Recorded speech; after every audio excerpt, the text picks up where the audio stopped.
तीज के बरतिया बड़ा पावन बहुते सुहावन हो। तीज के बरतिया बड़ा पावन बहुते सुहावन हो। सखिया सीता जी करे तीज बरतिया त शिव के मनावेली हो। सखिया सीता जी करे तीज बरतिया त शिव के मनावेली हो। हथवा कली हली डालरिया तयौरी बेला पतिया न हो। हथवा कली हली डालरिया तयौरी बेला पतिया न हो।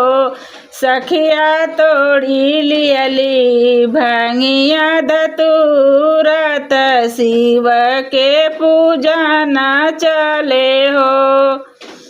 सखिया तोड़ी लिहली भंगिया धतूरत शिव के पूजन चले हो। गंगा जी से जलवा ले आवेली शिव के नहवावेली हो। गंगा जी से जलवा ले आवेली शिव के नहवावेली हो। सखिया चुनी चुनी भांग बेल पतिया चढ़ावेली भोले के मनावेली हो। सखिया चुनी चुनी फलवा चढ़ावेली भोले के मनावेली हो। ललकी चुनरिया ले आवेली गौरा के चढ़ावेली हो।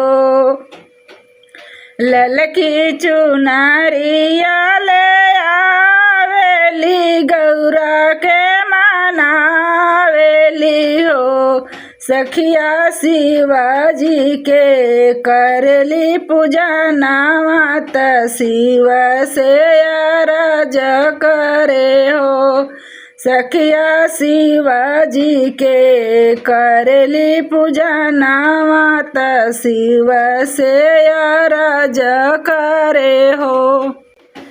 शिवजी सुफल करिया तीज के बरतिया त से नोराया मर करिया हो। शिवजी सुफल करिया तीज के बरतिया त से नोराया मर करिया हो।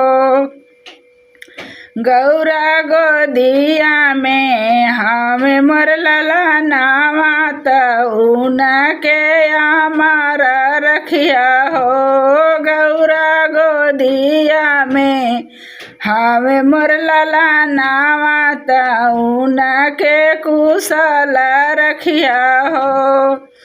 शिवजी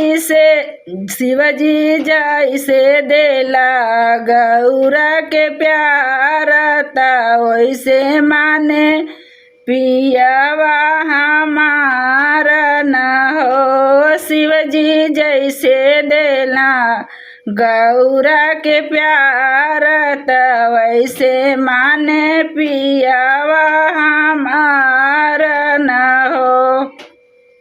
शिवजी तीज के बरतिया सुफल करिया सजना अमर रखिया हो। शिवजी तीज के बरतिया सुफल करिया लालना अमर रखिया हो।